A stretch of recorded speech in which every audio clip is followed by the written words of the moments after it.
नमस्कार, स्वागत है आप सभी का कालचक्र में। मैं हूं विपनेश माथुर और मेरे साथ हैं प्रश्न कुंडली विशेषज्ञ पंडित सुरेश पांडे जी। पंडित जी, बहुत बहुत स्वागत है। धन्यवाद।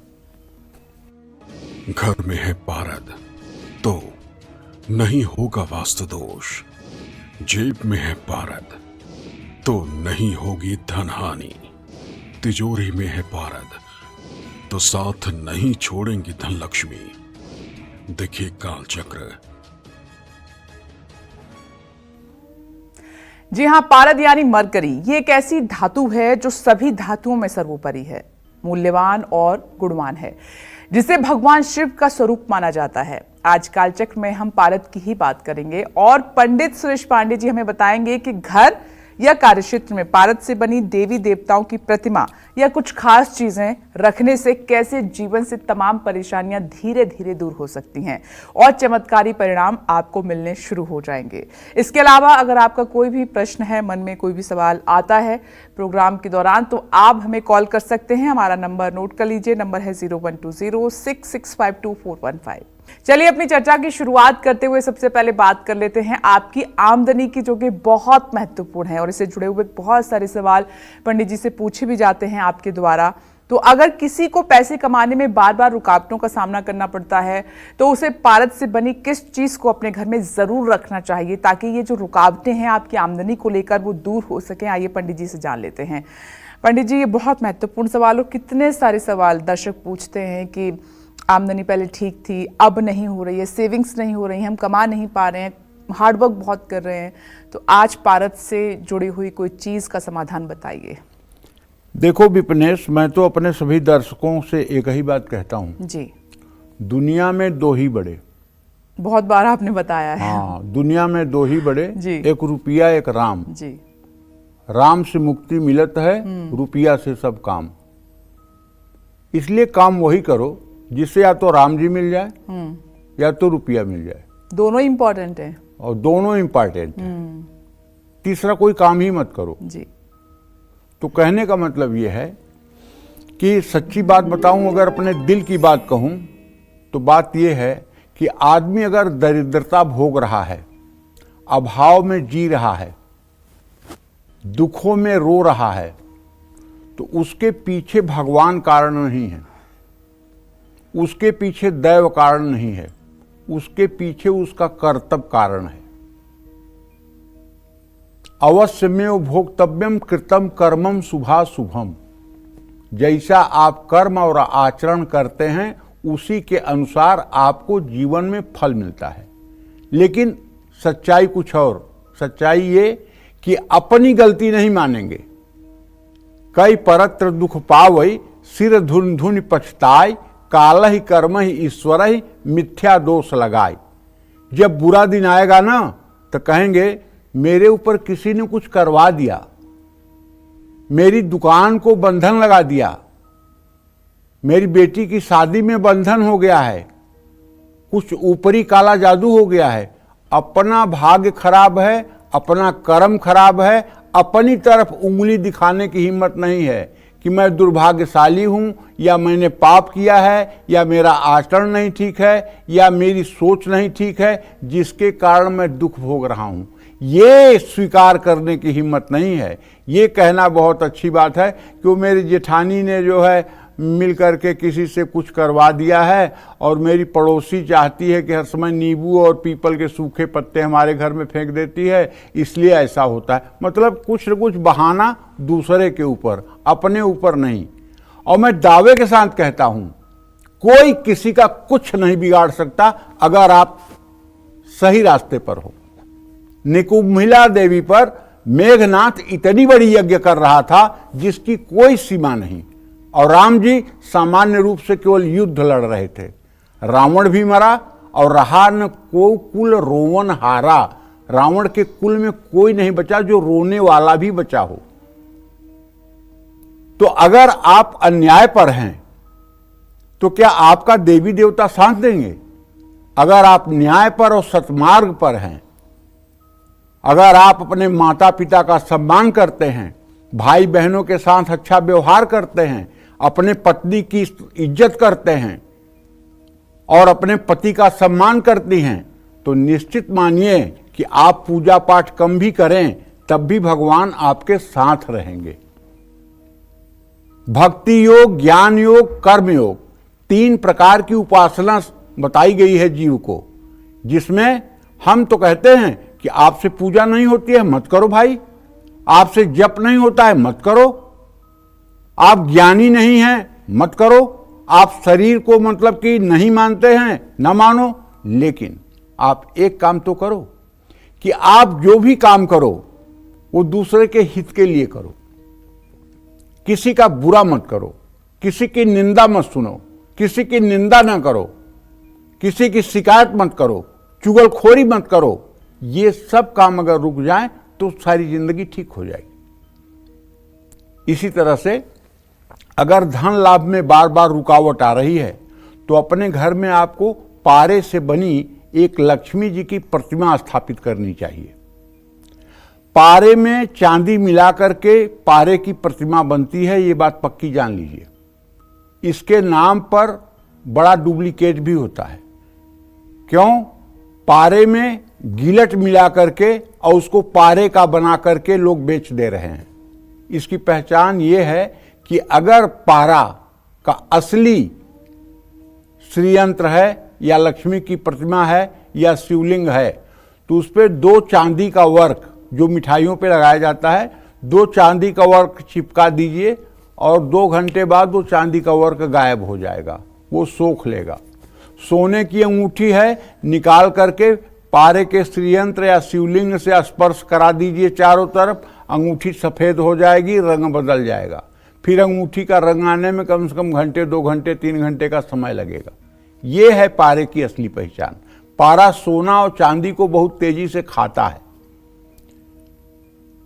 अगर आप लक्ष्मी जी की बढ़िया से प्रतिमा शुभ मुहूर्त में ले आकर के पारे की प्रतिमा अपने घर में 8-9 अंगुल से छोटी प्रतिमा ले आकर रख लें और उनके लिए एक चांदी का सिंहासन बनवा लें और उन्हें एक पीतल की थाली में रोज पूजा करते समय रख करके दक्षिणावर्ती शंख में जल भर करके और फिर दूध भर करके, फिर शहद, फिर गन्ने का रस या चीनी का रस, फिर दही, फिर घी, ये दक्षिणावर्ती शंख में डाल करके ओम हिरण्यवर्णाम हरिणीम सुवर्ण सजाम चंद्राम हिरण्मयीम लक्ष्मीम जातवेदो में आवह ओम ताम हयावह जातवेदो लक्ष्मी मनपगामिनीम यस्या हिरण्यम बिंदेयम गाम स्वपुरुषानम अस्तुपूर्वाम रसमध्याम हस्तनाद प्रमोदिनीम श्रीयम देवीम उपवय श्री रमाम देवी जुखताम। ये श्रीयंत्र है, श्री सूक्त है। आपको अगर श्री सूक्त याद नहीं है तो मत घबराइए। आपके पास मोबाइल तो है ना, मोबाइल में YouTube चालू करके उसमें टाइप करिए श्री सूक्तम और श्री सूक्तम बजने लगेगा, 16 मंत्र चलने लगेंगे और उसी के अनुसार आप भी याद करने का अपना प्रयास शुरू करें। और जब तक वो 16 मंत्र चलता रहे तब तक जल से श्रीयंत्र का अभिषेक करिए, दूध से अभिषेक करिए, घी से अभिषेक करिए, गन्ने के रस से अभिषेक करिए, शहद से अभिषेक करिए। देखिए, जब आप जल से अभिषेक करेंगे तो घर से बीमारियां खत्म हो जाएंगी, दूध से अभिषेक करेंगे तो आपके संतान की उन्नति होगी, गन्ने के रस से आप या चीनी के रस से अभिषेक करेंगे तो आपके घर में स्थिर लक्ष्मी रहेंगी, शहद से अगर आप अभिषेक करेंगे तो आपके घर का रोग समाप्त हो जाएगा, दही से आप अभिषेक करेंगे तो पूरे घर में किसी को चर्म रोग नहीं होगा, और अगर आप घी से अभिषेक करेंगे तो आपकी सुंदरता में 4 चांद लग जाएगा और आपकी यश कीर्ति और प्रतिष्ठा 4 चांद लग जाएगी। इतना करने के बाद फिर से श्रीयंत्र को शुद्ध जल से अभिषेक करके साफ कपड़े से महालक्ष्मी की प्रतिमा को पोंछ करके उन्हें सिंहासन पर विराजमान कराइए और उन्हें एक लाल रंग का वस्त्र धारण करा करके उनके माथे पर केसर और चंदन का तिलक लगाइए, हल्दी, कुमकुम, ये सब उनके श्री चरणों में डाल करके माला पहना करके धूप दीप जला करके और एक कटोरी में आपसे जो भी बन सके काजू, किशमिश, मिश्री, फल का भोग लगा करके एक पान का पत्ता का बीड़ा बना करके रख दीजिए। उसके बाद में कपूर से आरती कर लीजिए। रोज यही चीज़ सुबह शाम करना शुरू कर दीजिए। अगर 3 साल में आपकी जिंदगी 0 से 100 पर न पहुंच जाए तो आप आकर के मुझे ठूकिएगा कि आपने क्या कहा था। ये अनुभव की बात कह रहा हूं, छाती की बात कह रहा हूं, पढ़ी पढ़ाई लिखी लिखाई बात नहीं है। लेकिन इसके साथ आपके अंदर श्रद्धा भी होनी चाहिए, श्रद्धा भी होनी चाहिए और विश्वास भी होना चाहिए कि ये मैं कर रहा हूं तो निश्चित रूप से मुझे सफलता मिलेगी।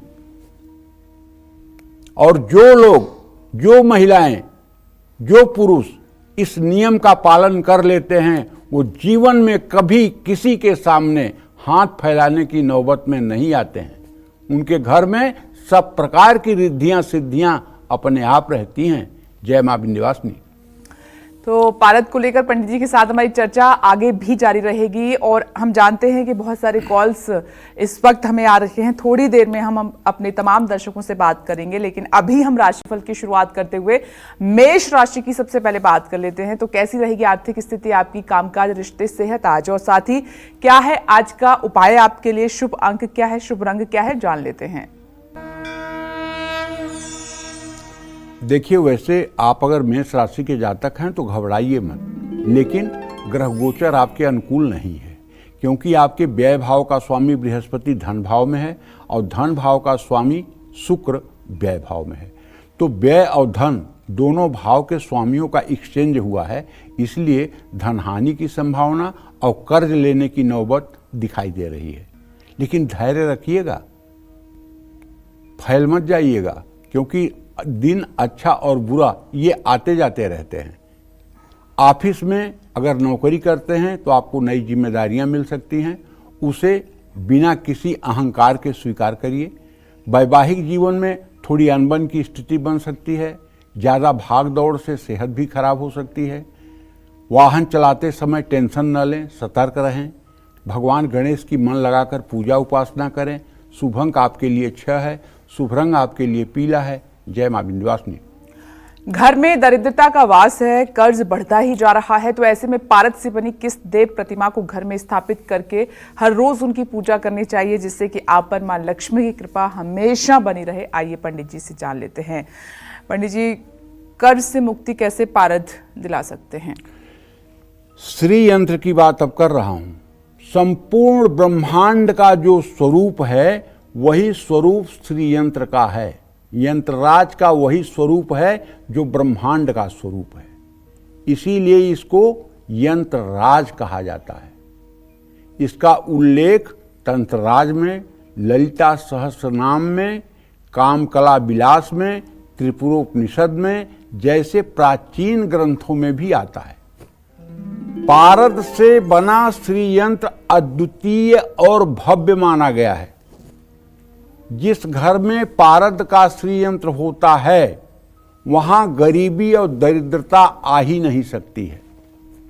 लेकिन ये नहीं कि आप ले आकर के श्री यंत्र रख दिए और उसका अपमान कर रहे हैं, उसका कभी पूजा पाठ नहीं कर रहे हैं, उस पर धूल मिट्टी जमा हो रही है, तो भाई तब तो इसका फल आपको नहीं मिलेगा।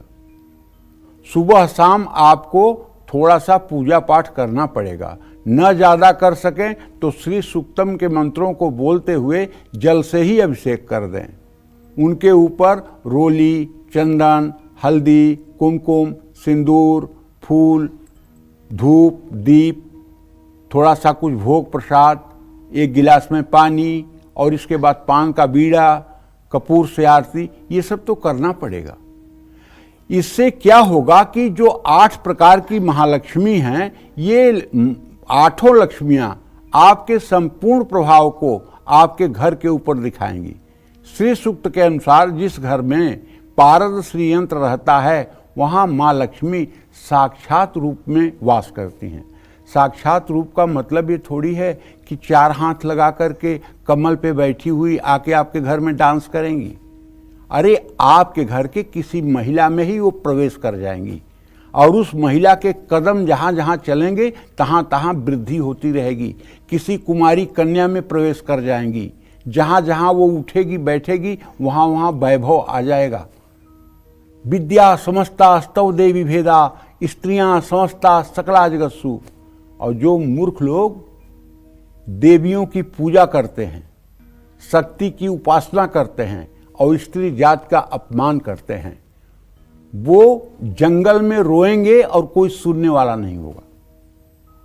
अगर आप शक्ति की साधना करते हैं तो पहला व्रत आपको लेना पड़ेगा कि संसार की सारी स्त्रियों में वही शक्ति, आदि शक्ति विराजमान है।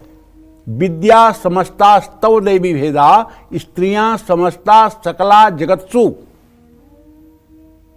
ये साफ बात है कि सभी स्त्रियों में वही देवी विराजमान है। और हमारी तो बहुत उच्च स्थिति की सनातन धर्म की मर्यादा है। जब भगवान राम किष्किंधा पर्वत पर माता के कुंडल और केयूर लक्ष्मण को दिखाते हैं और कहते हैं, लक्ष्मण तुम पहचानते हो ये सीता के केयूर और कुंडल हैं, तो लक्ष्मण जी रोने लगते हैं। कहते हैं, भैया मैंने सिर्फ भाभी के, माता के चरणों के नूपुर देखे हैं, मैं केवल नूपुर पहचान सकता हूं, मैंने कभी कुंडल और केयूर देखा ही नहीं है, मैंने मां का चेहरा देखा ही नहीं है। अगर वो मां मेरे सामने भी आ जाए तो मैं उन्हें पहचान नहीं पाऊंगा, मैं उनके पैरों से उनकी पहचान करता हूं। ये है सनातन धर्म का आदर्श, ये है सनातन धर्म का आदर्श। हमारी कैसी दृष्टि होनी चाहिए महिलाओं के प्रति, ये सनातन धर्म का आदर्श है। हर रोज पूजा करिए श्रीयंत्र की, सौंदर्य, धन, वैभव, हर चीज की प्राप्ति हो जाएगी, कोई चीज जीवन में कम नहीं रहेगा। और अगर कभी आप मुसीबत में पड़ जाएं और कोई काम आपके लिए चैलेंज हो जाए और आपके पास समय ज्यादा नहीं है, तो विधिवत पूजा करने के बाद अपने दाहिने हाथ पर श्रीयंत्र को रख करके और 5 बार अपनी मनोकामना कहिए। नकारात्मक शब्दों का प्रयोग बिल्कुल न करें, जैसे, हे यंत्रराज आप मेरे बेटे को IIT परीक्षा में सफलता दिलवा दीजिए। 5 बार इसी बात को आप कहें, 21 दिन कहें और उसका परिणाम आप देख लें। हे यंत्रराज आप मेरे पति या पुत्र की नौकरी शीघ्र लगवा दें, मेरे पति और पुत्र को विदेश में सुखी कर दें। कुछ भी आप कहिए, उसमें न नहीं आना चाहिए कहीं से, और 5 बार कहिए, 21 दिन कहिए। 21 दिन में ही आपकी मनोकामना पूरी हो जाएगी अगर आप श्रीयंत्र की पूजा करेंगे। जय मां विंध्यवासिनी। चलिए आगे बढ़ते हैं और वृषभ राशि की बात कर लेते हैं। कैसी रहेगी आर्थिक स्थिति, कामकाज, रिश्ते और सेहत साथी क्या है आज का उपाय, आपके लिए शुभ अंक क्या है, शुभ रंग क्या है, जान लेते हैं। देखिए, वृषभ राशि में गुरु की स्थिति है, गुरु एकादश भाव का स्वामी है, वृषभ राशि का स्वामी एकादश भाव में है।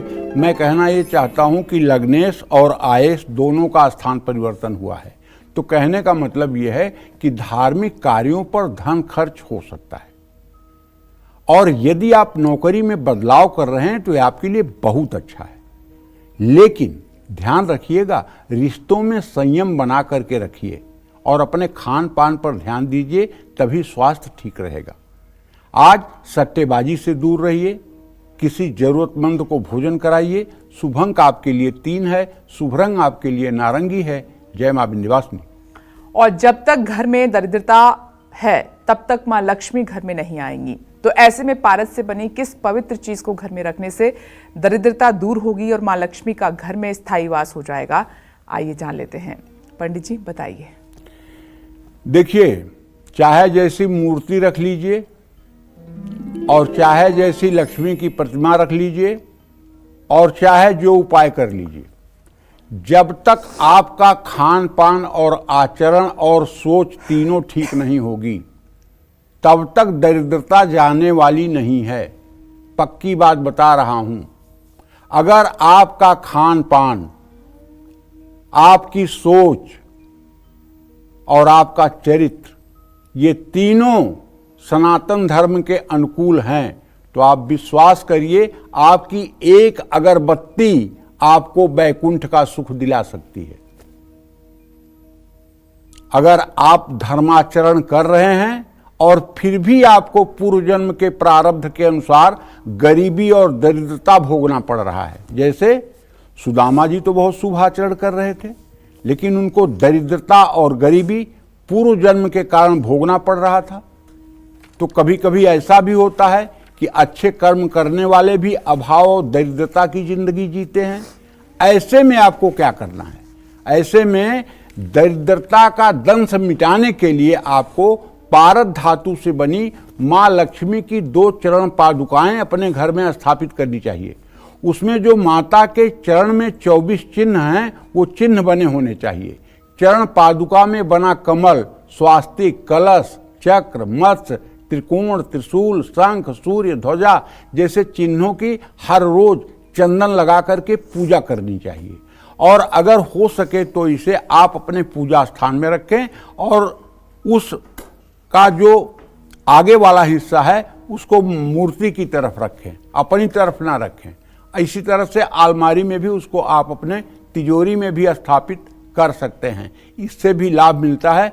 इसे अगर दिवाली के दिन स्थापित किया जाए तब ज्यादा इसका फल मिलता है। जय मां विंध्यवासिनी। चलिए आगे बढ़ते हैं और मिथुन राशि की बात कर लेते हैं। कैसा रहेगा आज दिन आपका भाग्य कितना साथ दे रहा है, जान लेते हैं।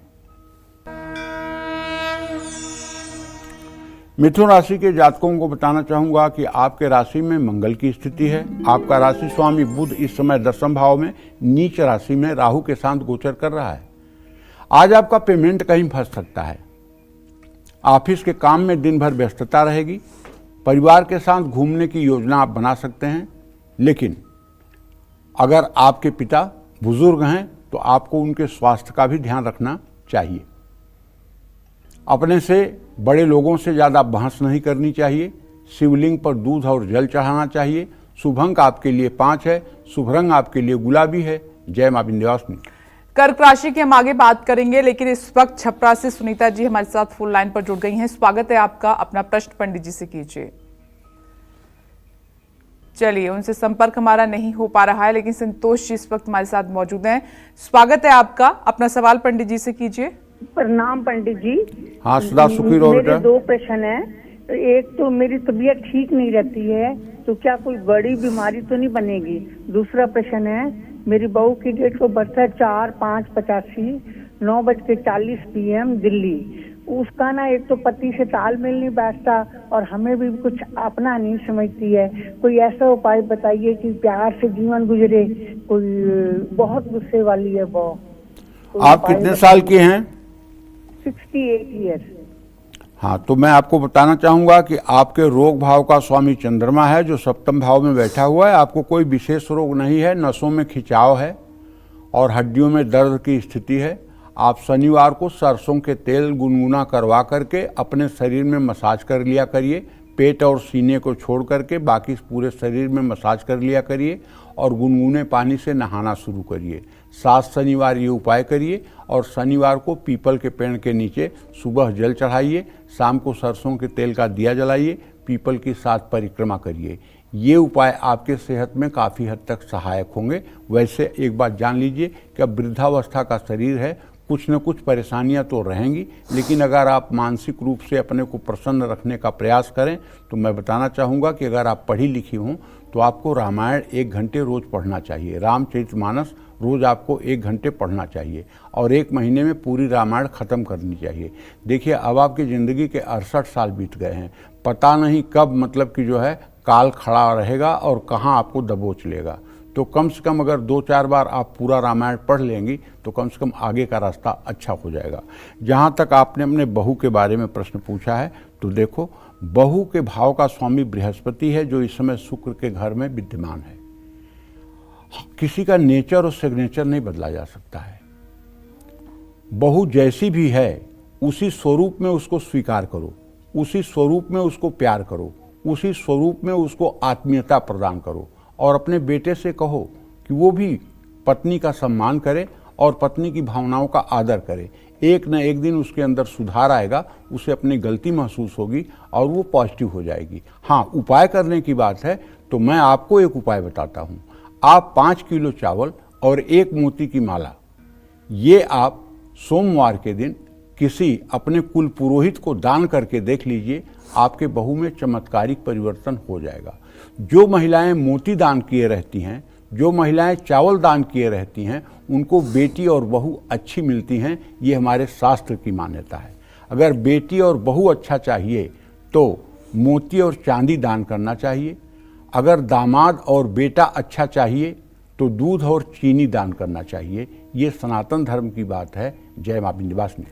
चलिए कर्क राशि की बात कर लेते हैं। कैसा रहेगा दिन आपका, भाग्य कितना साथ आपका देगा, आज जान लेते हैं।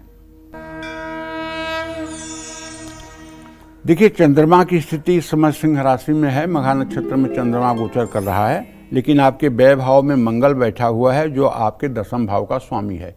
फिजूल खर्ची आपको मुसीबत में डाल सकती है और आपको चाहिए कि अधिकारियों से किसी प्रकार का वाद विवाद न करें। आपके विचार रिश्तों में मिठास लाएंगे। पैरों का दर्द आपको परेशान कर सकता है। प्रॉपर्टी में सोच समझ कर निवेश करें। दुर्गा मंदिर में नारियल चढ़ाएं। शुभ अंक आपके लिए 2 है। शुभ रंग आपके लिए पीला है। जय मां विंध्यवासिनी। आज कालचक्र में पंडित सुरेश पांडे जी हमें बता रहे हैं कि कैसे पारस से बनी देव प्रतिमाएं और कुछ पवित्र चीजें हमारी ढेरों परेशानियों को दूर कर सकती हैं। आप कोई भी नया काम शुरू करें, उसमें रुकावट आ जाए, आपकी नौकरी और कारोबार में बार बार अड़चने आए तो क्या होगा? जाहिर है ना, आपका काम में मन लगेगा और ना ही कोई लाभ आपको मिलेगा। अगर किसी के साथ ही परेशानी है तो उसको अपने घर में पारस की कौन सी देव प्रतिमा स्थापित जरूर करनी चाहिए। आइए पंडित जी से जान लेते हैं। पंडित जी बताएं। बार बार अगर आपको हर काम में रुकावट आ रही है, या आपका व्यवसाय अच्छा नहीं चल रहा है, या जीवन में सुख समृद्धि और ऐश्वर्य का अभाव है, तो भाई कलौ चंडी विनायकौ, कलयुग में भगवान गणेश और माँ लक्ष्मी ये दोनों जहाँ रहेंगे वहाँ सुख समृद्धि रहेगी। इसलिए कलयुग में कलौ चंडी विनायकौ, पहले गौरी और गणेश की ही पूजा होती है। समृद्धि और ऐश्वर्य की अगर कमी है तो अपने घर, कार्यक्षेत्र या फैक्ट्री में पारे की गणेश प्रतिमा आपको स्थापित करनी चाहिए। ये पारे की गणेश प्रतिमा बैठी हुई होनी चाहिए, खड़े हुए गणेश नहीं होने चाहिए, ये बात ध्यान रखिए। कमल के फूल पर बैठी हुई गणेश प्रतिमा होनी चाहिए। इससे नकारात्मक ऊर्जा समाप्त होती है। वास्तु दोष है तो उससे भी पीछा छूटता है। या पारे का पिरामिड भी आप स्थापित कर सकते हैं। पारे का पिरामिड आप अपने पूजा स्थान में भी स्थापित कर सकते हैं। जिन लोगों के जीवन में बहुत दुख है, बीमारी में पैसा खर्च होता जा रहा है, दुश्मन भी परेशान कर रहे हैं, उनको अपने घर में एक माँ दुर्गा की 8 अंगुल की सिंह पर सवार प्रतिमा स्थापित करनी चाहिए और उनकी चल प्रतिष्ठा करके और नित्य दुर्गा सप्तशती में जो दिव्या कवचम है उस कवच का 9 दिए जला करके 9 पाठ सुबह शाम करने से 9 दिनों के अंदर सारी मुसीबत से मुक्ति मिल जाती है। अगर आप पारे की दुर्गा की प्रतिमा लगा करके और उन्हें विधिवत पूजा करके, विधिवत पूजा का मतलब ध्यान, आवाहन, आसन, पाद्य, अर्घ, आचमनी, स्नान, वस्त्र, उपवस्त्र, गंधाक्षत, पुष्प, धूप, दीप, नैवेद्य, तांबूल, पुंगी फल, प्रदक्षिणा, नमस्कार, ये सब करते हुए दुर्गा जी की पूजा करते हुए जो दुर्गा सप्तशती गीता प्रेस की खरीद लीजिए, उसमें जो कवच का पाठ है उस कवच का पाठ आप 9 बार करिए और 9 मिट्टी के दिए घी के बना करके या तिल के तेल के बना करके 9 दिए एक साथ जलाइए और कोशिश करिए कि वो दिए 9 पाठ करते तक, माने 1 घंटे तक जलते रहें और फिर पाठ करिए। और पाठ करने के बाद एक लोटे में तांबे के जल रखे रहिए, उसमें एक फूल डाल दीजिए। पाठ करने के बाद थोड़ा सा जल माता के चरणों पर छिड़क दीजिए और थोड़ा सा जल अपने ऊपर छिड़क लीजिए। ये उपाय 9 दिन सुबह शाम करिए। गंभीर से गंभीर विपत्ति में अगर आप फंसे होंगे तो 9 दिन के अंदर निश्चित रूप से आपका जीवन बदलेगा, इसमें कोई दो राय नहीं। आपके वो व्यवसाय पर अगर किसी की बुरी नजर लगी हुई है, देखिए जादू टोना नहीं होता है लेकिन नजर होती है। नजर ऐसी चीज होती है कि अगर हरे पेड़ को कोई नजर वाला देख ले तो हरा पेड़ सूख जाता है। नजर तो होती है, इस बात को मैं मानता हूं। अगर आपको कोई चीज जरूरत से ज्यादा पसंद आ जाए और आपके मन में ये बात आ जाए कि ये चीज मेरे पास होनी चाहिए, तो यही नजर है। नजर लगाने के लिए कोई मंत्र पढ़ने की जरूरत नहीं होती है, और सबसे ज्यादा अपने बच्चों के ऊपर पिता की नजर लगती है। इसीलिए जो तंदुरुस्त और स्वस्थ बच्चे हों उन्हें घर में कपड़ा पहन के ही रहना चाहिए, क्योंकि बाप की दृष्टि जाते ही अगर बच्चे का शरीर अच्छा लगा तो नजर होनी है और बच्चा बीमार पड़ना है। अब बाप थोड़ी चाहता है कि मेरा बच्चा बीमार हो, लेकिन नजर है तो नजर है। तो इसलिए अगर नजर लग भी जाए तो काल चक्र के दर्शकों को बताना चाहूंगा कि आप अपने घर में लौंग हर समय रखिए। 3 लौंग ले लीजिए और बाएं पैर से बच्चे के घुमाते हुए दाहिने पैर के अंगूठे पर ले आइए लौंग को, और उसको बगल कर दीजिए। इसी तरह से 3 लौंग उतार करके उसे कागज में लपेट करके चूल्हा जला करके उस पर जला दीजिए। रविवार को अगर ये उपाय कर दीजिए तो नजर से हर तरह से निजात मिल जाएगी। जय मां विंध्यवासिनी। चलिए आगे हम बढ़ते हैं और सिंह राशि की बात कर लेते हैं। कैसा रहेगा दिन आज आपका, जान लेते हैं। देखिए, सिंह राशि के जातकों को बताना चाहूंगा कि आपके राशि में चंद्रदेव हैं। अच्छा, ये तो खुशी की बात है, लेकिन व्यय भाव के स्वामी हैं चंद्रमा और आपके राशि में हैं, तो इसका मतलब कि आज किसी को भी पैसा अगर आप उधार देंगे पक्का फंसेगा, ये बात समझ लीजिएगा।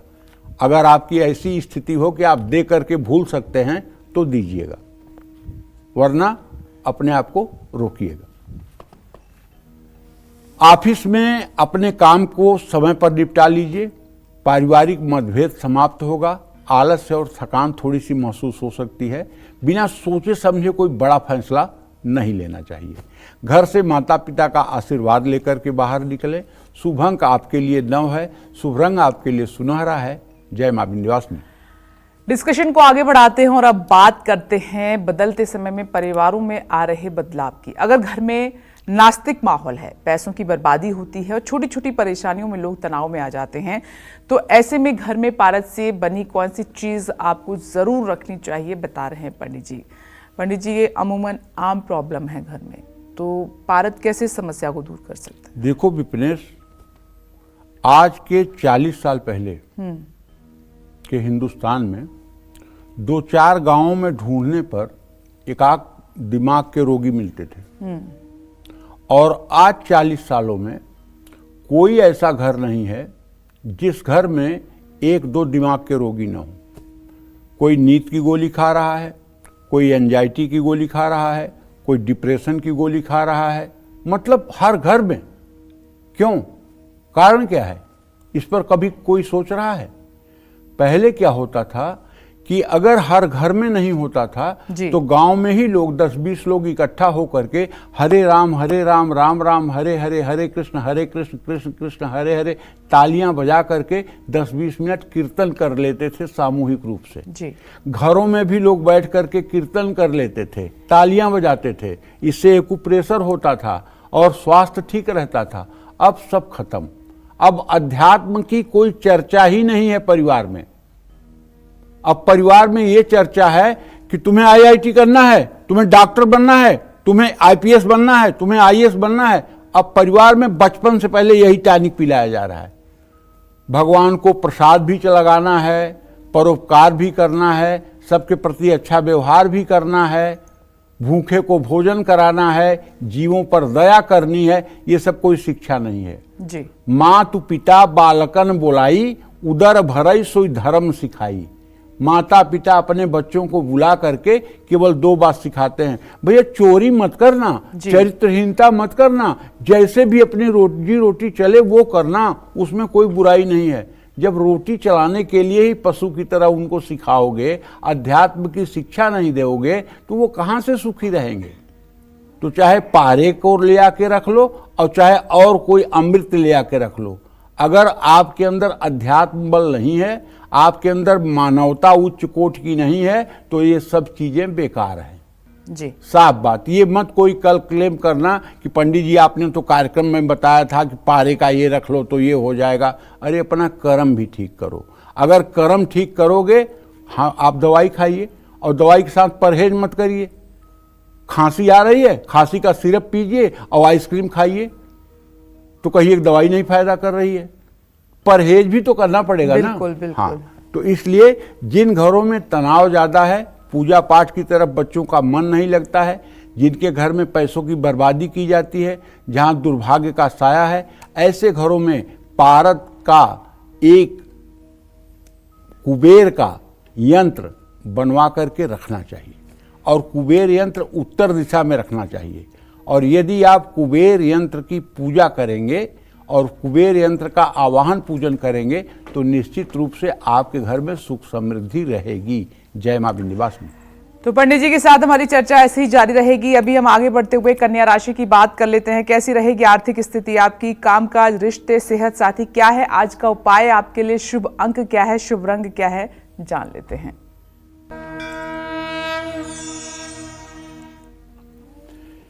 देखिए, कन्या राशि के जातकों को बताना चाहूंगा कि आपके राशि में अभी भी केतु यथावत हैं, शुक्र बुध राहु की दृष्टि है, आपके छठे भाव में सूर्य के साथ शनि है। कुल मिलाकर के आज आपके साथ फ्रॉड हो सकता है, ऑनलाइन स्कैम हो सकता है, या आपको कोई लालच दे करके आपको ठग सकता है।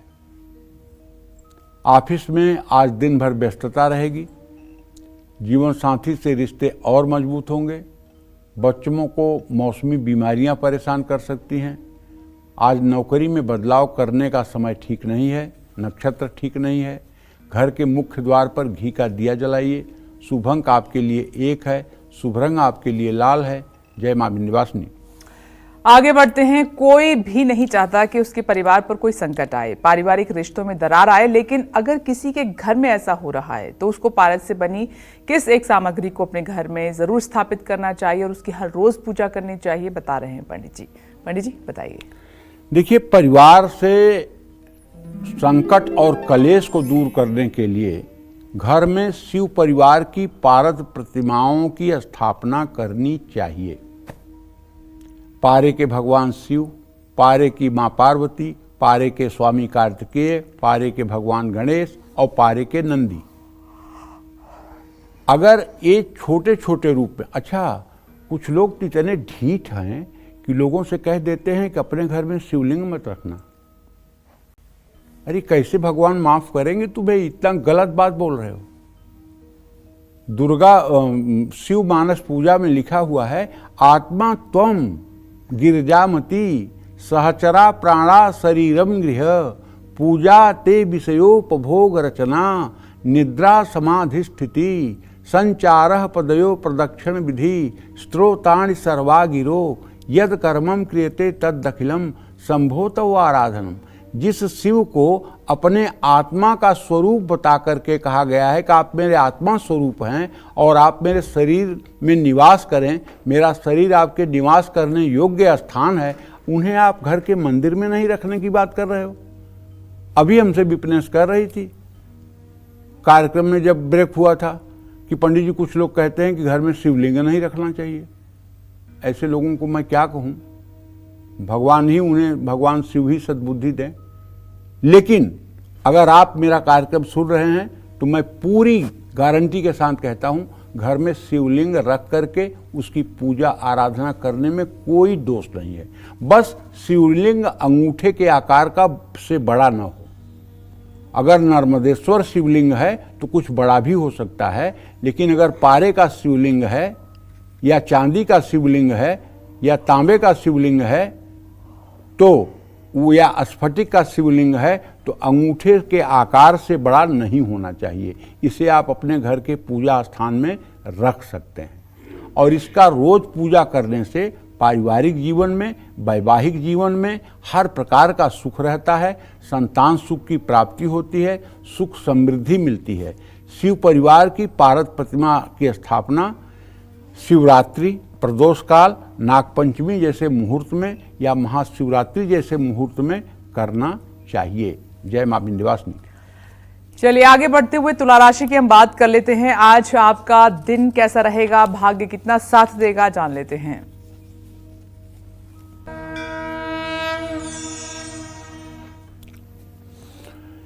देखिए, तुला राशि के जातकों को बताना चाहूंगा कि आपकी राशि से इस समय केंद्र में कोई भी ग्रह विराजमान नहीं है और आपके व्यय भाव में केतु है, लेकिन चंद्रमा आपके आमदनी के स्थान में है, जिससे कोई पुराना फंसा हुआ पेमेंट आपको मिल सकता है।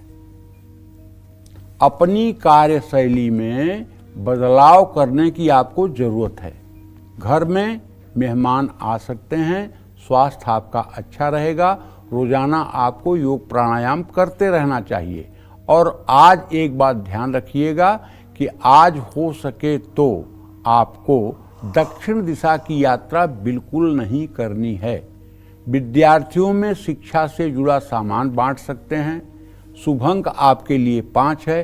शुभ रंग आपके लिए नारंगी है। जय मां विंध्यवासिनी।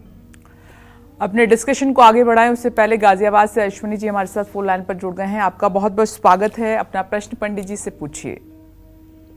प्रणाम पंडित जी। हाँ, सदा सुखी रहिए। पंडित जी, मेरे 2 क्वेश्चन है आपसे जो है। पंडित, प्रथम क्वेश्चन तो ये है कि मैं पेट की संग्रहणी बीमारी से पीड़ित हूँ। मेरा बहुत उपाय और दवा कर ली, लेकिन कोई फायदा नहीं हुआ। नहीं, पहली बात तो आप ये बताइए कि आप कितने साल के हैं अश्विनी जी? मैं 55 साल का हूँ। 55 साल के हैं। कौन सी बीमारी से आप पीड़ित हैं? संग्रहणी IBS, पेट की बीमारी है पंडित जी। मुझे बिल्कुल ठीक नहीं, हजम नहीं होता कुछ भी जो है। हाँ हाँ। और दूसरा प्रश्न जी,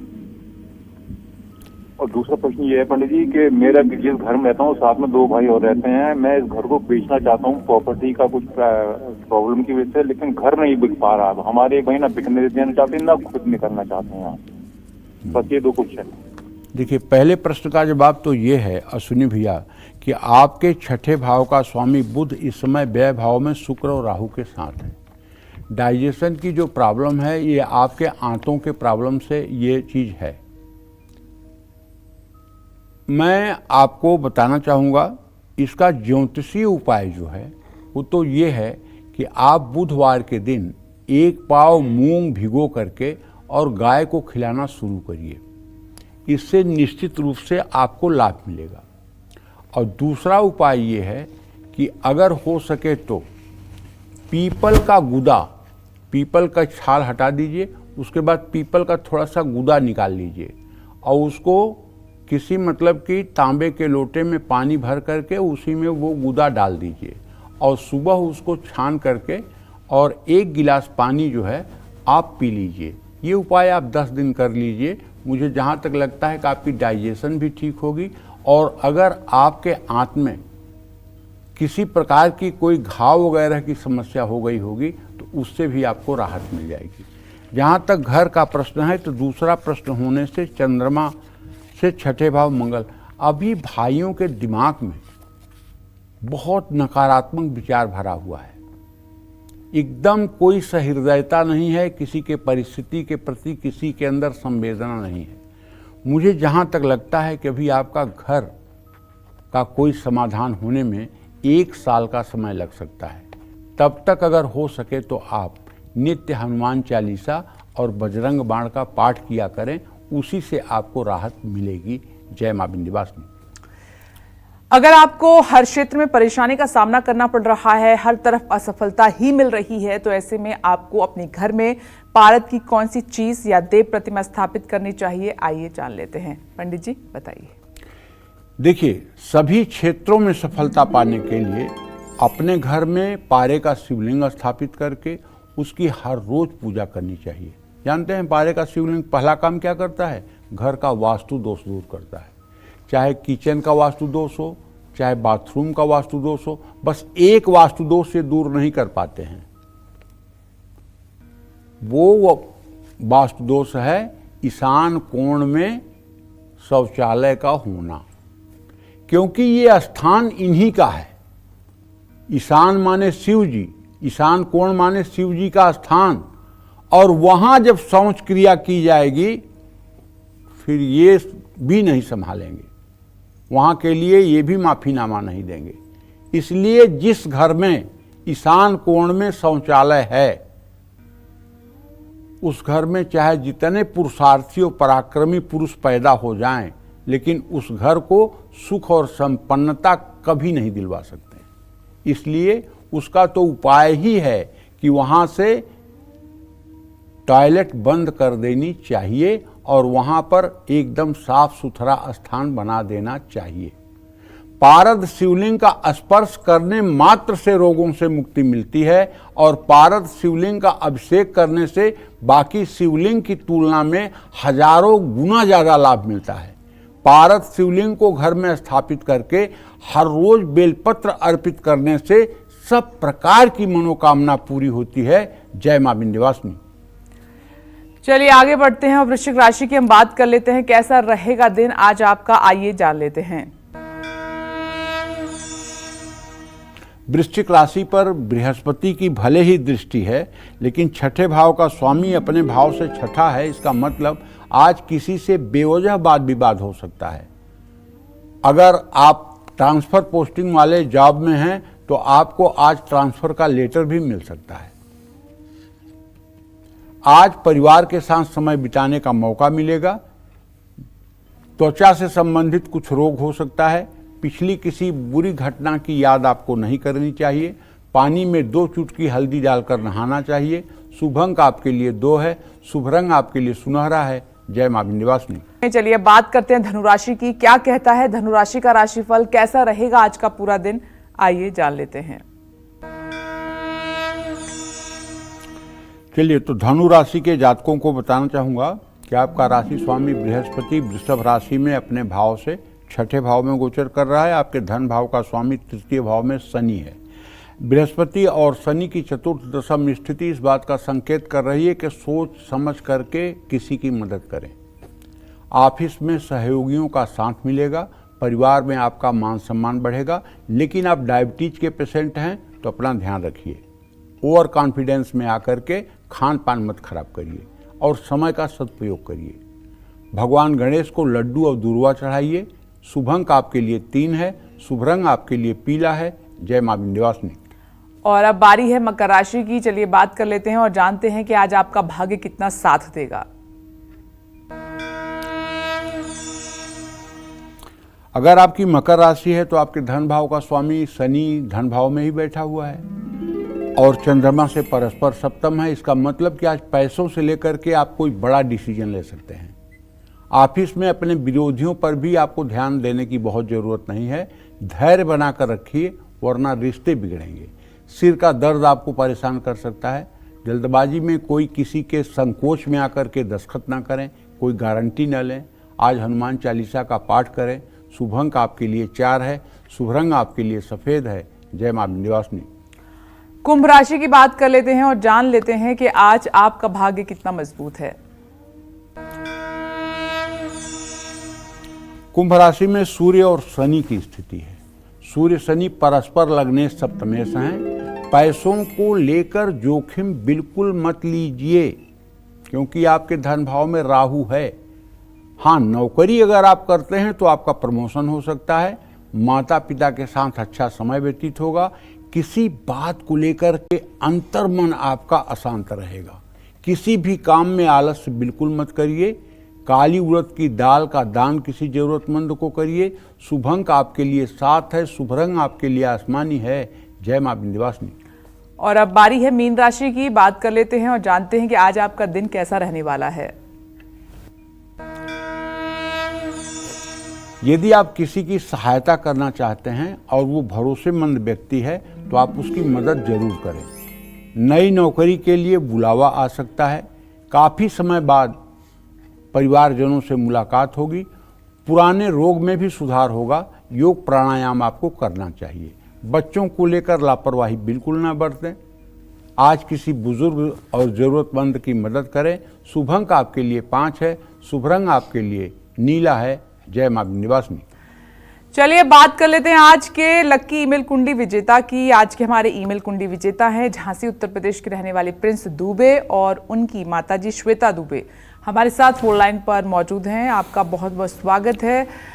आपके बच्चे की डिटेल पंडित जी के पास पहले से ही है। आप अपने सवाल श्वेता जी कर सकती हैं। पंडित जी नमस्ते। हाँ, सदा सुखी रहे। पंडित जी हमारे से ये है कि एक तो हमारे बच्चे के गले में गांठें हो गई थी, तो इसका ट्रीटमेंट चल रहा है। ये खांसी और जुकाम से बहुत ज्यादाग्रस्त रहते हैं।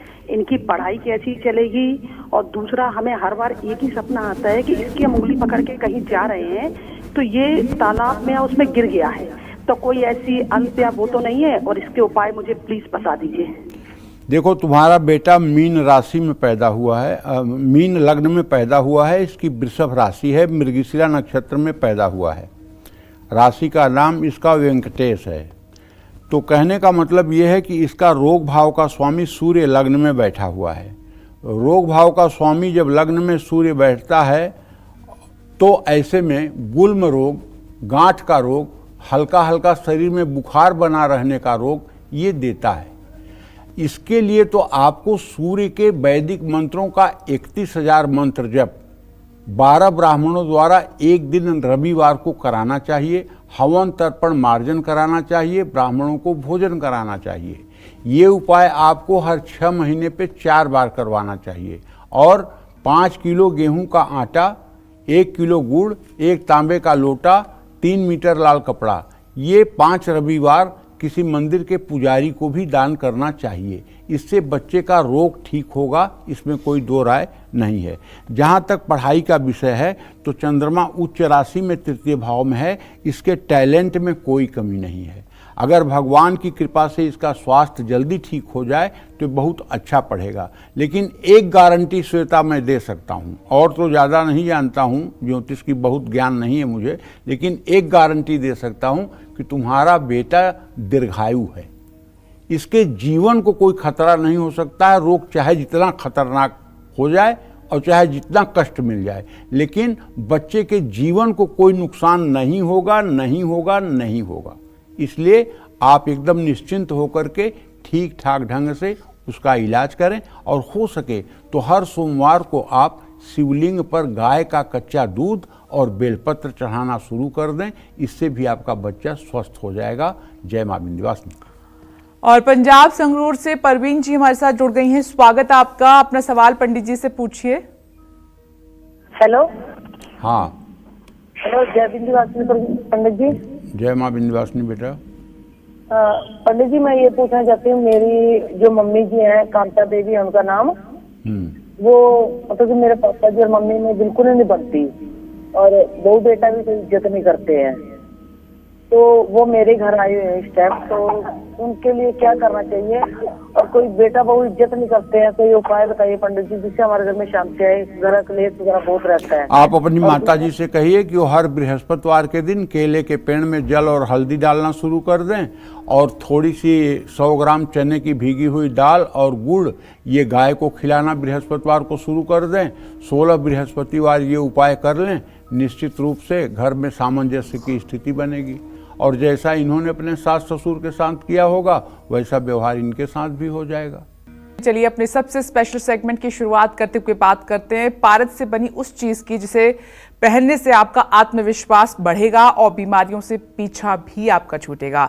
कौन सी है वो पारद से बनी चीज, आइए जान लेते हैं। तो पंडित जी, कौन सी है वो चीज? देखिए, वैसे तो पारा धातु को भगवान शिव का स्वरूप माना जाता है, और आज के 40-50 साल पहले तक की बात बता रहा हूँ। पारा वही लोग गलाते थे जो निसंतान होते थे। जिनके पास संतान होता था ऐसे कोई भी मतलब कि कारीगर पारे को छूते नहीं थे। भगवान शिव का स्वरूप है पारा, इसलिए पारद धातु से बना हुआ कड़ा अगर धारण किया जाए तो आपके शरीर पर बुरी शक्तियाँ नहीं हावी होंगी। पारद का कड़ा मानसिक एकाग्रता और आत्मविश्वास को बढ़ाता है। पारद को एक जीवंत धातु भी माना गया है, इसलिए पारद का कड़ा पहनने से कई तरह की बीमारियों से मुक्ति मिलती है। पारद का कड़ा पहनने से ब्लड सर्कुलेशन कंट्रोल में रहता है, जिससे हाथ पैर और कमर दर्द जैसी समस्याओं में आराम मिलता है। पारद का कड़ा मानसिक परेशानियों को भी दूर करता है। मौसम बदलते ही अगर बीमारियां आपको घेर लेती हैं तो हाथ में पारे का कड़ा पहनने से निश्चित रूप से लाभ मिलेगा। जय मां विंध्यवासिनी। तो आज पंडित जी ने बहुत अहम जानकारी पारद से जुड़ी हुई आपको दी और कुछ उपाय भी बताए हैं। पंडित जी बहुत बहुत शुक्रिया। धन्यवाद। उम्मीद करते हैं कि आपको आज का हमारा विषय बहुत पसंद आया होगा। कल फिर एक नए विषय और आपकी परेशानियों को दूर करने के लिए ढेरों उपाय लेकर आएंगे हम पंडित सुरेश पांडे जी के साथ। तब तक के लिए कालचक्र की टीम को दीजिए इजाजत। नमस्कार।